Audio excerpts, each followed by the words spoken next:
Hello, wonderful people. It's so awesome to see you here. Here's a short story. I grew up in a very, very small town in India. We had no facilities to study in an IIT. There was no coaching centers there. It was mid-tier. We were middle class. I ended up doing my BTech, graduated without a job, and I was looking for a job for 3 months with no hope. And that's when I understood sales. I got myself into a product company that was selling door to door products. I ended up getting multiple promotions within the company. I further went on to join SaaS companies, software companies selling their products globally, and all of that growing through the ranks to become a vice president of a company and now owning my own company that is bootstrapped and profitable.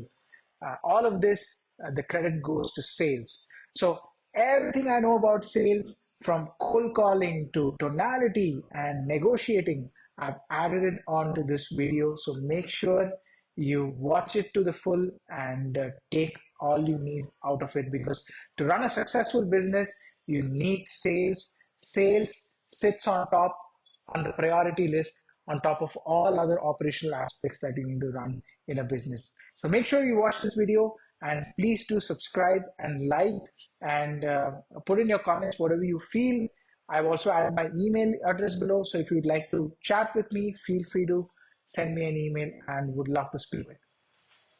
So number one,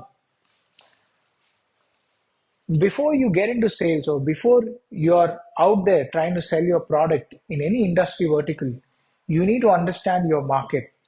And when I say you need to understand your market, I'm not talking about you going and doing your market research, but you coming to terms that your market typically consists of four types of buyers. The first type of buyer is your immediate buyer. These are the low hanging fruits, or the individuals who are looking out for a solution that your product is essentially, or your service is essentially able to solve. So these are your low hanging fruits. You don't have to convince them much. They'll straight up go ahead with the buying decision if you convince them enough, right? And you just show them what you have. You have your motivated buyers. These are individuals that are interested in maybe buying from you later down the line, but might not have the budget or the intent to go ahead with the buying journey right away in the next 30, 40, or 60 days, right? So you want to make sure that when you're talking to your motivated buyers, you're further influencing them to, number one, go ahead with the set product or service, regardless of whether they're going ahead with you or not. And number two, you want to make sure that they're in your pipeline, right? You want to make sure that you're consistently marketing to them, so you're on top of their mind. So they go ahead with the buying decision when they need to, right? And that's how you do sales. You don't shove a product down their throat, but you essentially influence them so they make the decision you desire them to make, right? Number three and number four are your shoppers and the people who will never buy from you. I'd say steer clear from them. You don't have any business going out and having conversations with people who are just shopping or who are just never going to buy from you. That's a crime that you do on yourself, on your time. And as salespeople, as or founders, CEOs, your job is to go out and start selling and having meaningful conversation with meaningful prospects, right? People who will actually go ahead and make the buying journey. Number two, right? Of course, sales is all about numbers. It revolves around numbers. If you're not good with numbers, you can never be a good sales guy, right? But the only numbers you need to be good at is, number one, the number of leads that you're generating and the percentage conversion of those leads that you're generating. And I'm not talking about funnel wise conversion, where you say your lead comes into your funnel and your lead is maybe he's downloaded an ebook, or maybe he's part of a marketing campaign, and then he's come and attended a demo, and then he's in a contract stage. Of course, all of those stages are there, but as a successful business owner or as a successful sales individual, you want to always make sure that your conversion from lead to Sales, which is basically a product sold for an exchange of value or for exchange of currency, is always measured and is always tracked. Now, when you're saying conversion percentage, generally this is how the number looks like. If you make 100 dials, you're going to get 30 connects. Out of those 30 connects, you're going to get 5 meetings. From 5 meetings, you're going to get one sale, right? And the 30% low hanging fruit market share that you're looking at, or the 60% overall, market buyer market that you're looking at, you're essentially you're trying to mine gold, right? When you're doing sales, you can't look at sales as a process where you go and influence someone and they're going to buy solely because of you. You hit the right person, you hit the right individual, and you told them all the right things, and then they decided to buy, right? And if individuals have so much uh, hesitancy before they're going ahead and going to give them their money, right? So of course you want to ensure that you're making as many dials as possible. Sales is a numbers game. You're getting around 30% to 40% connects. Out of them, you're able to convert at least 10 to 20 roughly percent of them to meetings, and from meetings you're going to get your sale, right? So you want to always be measuring that number, what that conversion percentage looks like.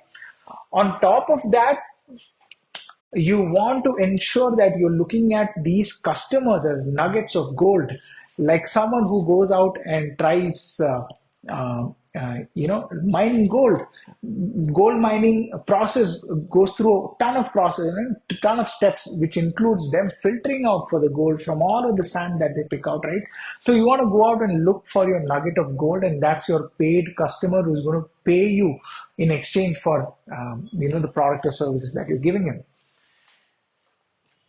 And there's bunch of other things. I think you want to make sure you understand their why when you're speaking to them. You understand their need.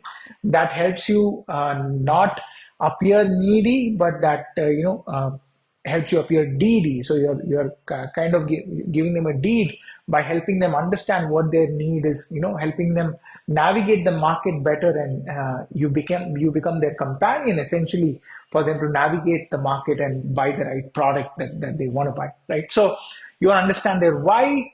Of course, discovery questions is a huge subject. The way that you're discovering your way through the deal, it helps you establish rapport with your prospect and your potential customer that you're on a call with.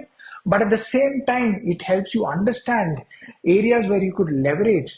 And through tactical discovery, you're able to reach a point where you have that black swan, as very famous FBI negotiator would refer it to. The black swan is what you use when you're either going it with the close. You're going to add all of those points in as leverage, because without a good discovery, you're never going to be able to figure out what the prospect actually wants, or what your potential customer actually wants. So you want to be able to discover really well. In order to discover, and in order to tune your discovery questions to maximum efficiency, it's definitely helpful to question around their process, about what they do, how they do it. For example, if you're selling a CRM, you might want to ask about what process they follow, right, in terms of generating leads, and the leads getting converted, what the conversion process looks like. You want to be able to provoke certain aspects of their current process, for them to give you more information, right? And all of these aspects around sales, discovery. I might not be able to deep dive into each and every one of them, but I'm just going to give you an overview around, all of the major critical aspects you need to keep in mind before becoming a successful business owner, or, running an effective sales team, right? So the most important learning that I've had, I would say the most important learning that I've had in my career, is the use of tonality, especially if you're a telecaller, or if you're someone who sells on the phone. You want to know that 58% of all communication happen via tonality, right? And this amplifies by 10x, especially when you're on the phone, because the individual is not going to be seeing you in person and he's not going to know who you are. He's only going to be listening to your voice. So your tonality, 50%, 58% of the overall communication is transferred through tonality, right? Now, how do you use tonality in everyday sales play, right? How do you use it? You actually need to find a way to apply that particular information. So there are 8 wonderful ways you can bring in tonality. Number one is by scarcity. Say, for example, when you want to tell someone that, hey, this product, right, it's only valid for the next 7 days. The discount that I'm going to provide you is only valid for the next 7 days because I have no further approval than that. Then, I mean, if you're going to say, hey, yeah, now imagine me trying to use 2 different ways of tonality for this. I'm going to tell you this to you straightforward. You as a prospect, I'm going to tell you, hey, see, John, the product is just, we can't sell it for the price that we proposed to you after 7 days. I'm sorry. I don't have enough time. I don't have approvals. And compare this to the individual that's using tonality. And I'm going to particularly use the scarcity tonality over here. So how this would kind of sound is, hey, John, I know you really want the product, but unfortunately, we just don't have the right approvals to get you this level of discount. And after 7 days, it's absolutely not possible, John. So you can kind of compare both of these, deliveries, and of course, which one convinces you the most, and that's kind of the power of using tonality. You can use tonality to sound, to kind of communicate the image of you being fair, right? So you say, hey, I'm going to give you a 30% discount, and on top of that, I'm going to add in this bonus too. Is that fair enough? Can we go ahead? So you see what I did there, right?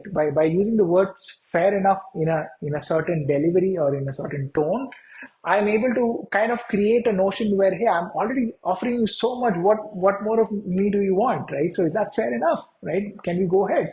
So that's what it's communicating. And similarly, you can use tonality to communicate absolute certainty. You can use tonality to communicate that you really care, right? You talk to them like you really care, and you really understand their problems, right? You have that kind of empathetic tone that's coming out and talking with them around with.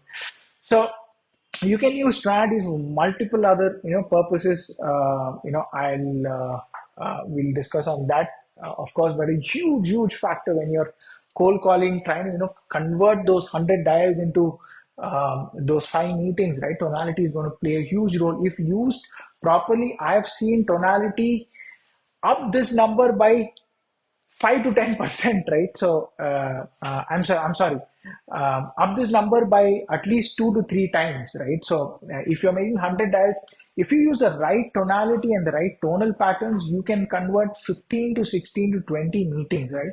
But also you want to keep in mind you're not converting every guy into a meeting. You want to be bringing in prospect buyers and not trying to just bring them on a meeting because everybody is going to come on a meeting is not going to buy, but someone who's pre-qualified, that this guy has the budget, and you see that he's interested in, he's somewhere lying between the immediate buyer and the motivated buyer category, then of course you want to bring him on a call, right? He's of course going to go ahead with the buying decision, right? But you want to use tonality to bring these guys on board, but ensure that tonality also attracts all the shoppers, and the right kind of tonality when delivered, everybody's mesmerized, and you want to ensure just only the right buyers are coming in. You want to do pre-qualification and only then let them in your funnel.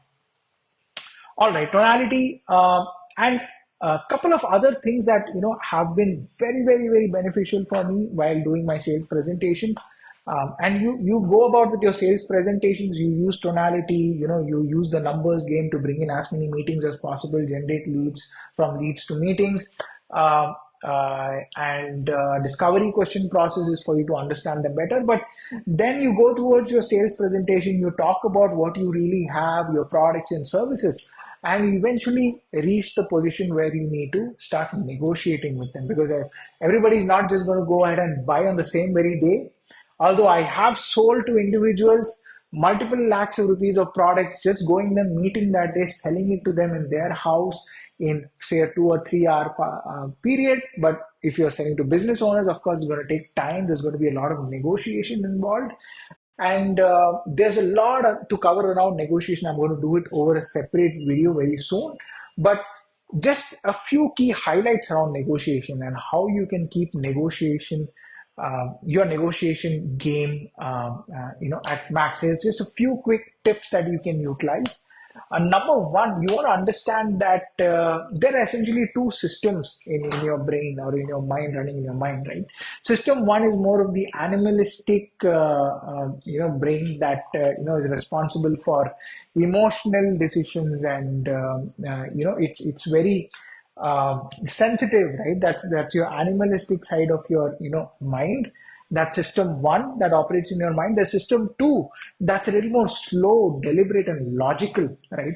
So you want to ensure that when you're trying to close a deal, or when you're trying to win a customer, you want to ensure that their emotional mind is also convinced, because the decisions that they make with their logical mind, um, uh, or to put it in better words, the prospect react emotionally to a suggestion or a question, then system one's reaction informs and in effect creates a system to answer. So I couldn't read that clearly because it was a little small.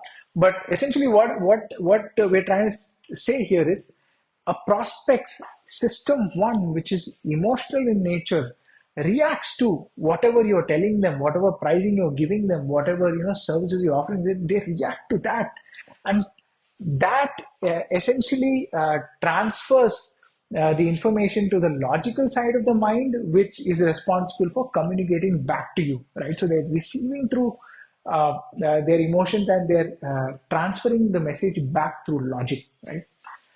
You want to be a mirror, all of these aspects of sales you already might be familiar with. You want to do a little bit of mirroring. You want to, and always in a negotiation, when you enter a negotiation, when you're in talks around negotiating, you want to ensure that you don't assume, instead hypothesize, using negotiation to test them, right? So you don't assume anything from the client side. You're not going to assume anything. You're not going to assume that he wants your product, he doesn't want your product. You're going to use the negotiation period to kind of bring it out of the client himself, right? And there's a lot of ways to do that. You can use mirroring, you can use calibrated questions, and all of these aspects that come under negotiation. It's a huge branch. A lot of things, of course, to learn under negotiation as well. And yeah, I think that's pretty much it. That's pretty much it. A few aspects around sales that have definitely helped me, conquer my corporate life, where I was a salesperson, and for a time being, I was also leading multiple salespeople under a distributor arm, and they go out and sell our products. We used to sell Indian-based software products to American countries, and American business owners. So we and multiple other countries through our channel network, or through our distributor network. So these principles have definitely been helpful for me, and would love to talk more about sales, marketing. And if you like the content over here that I've spoken about, feel free, definitely subscribe to the channel, press on the like button as well, and yeah, see you in the next video.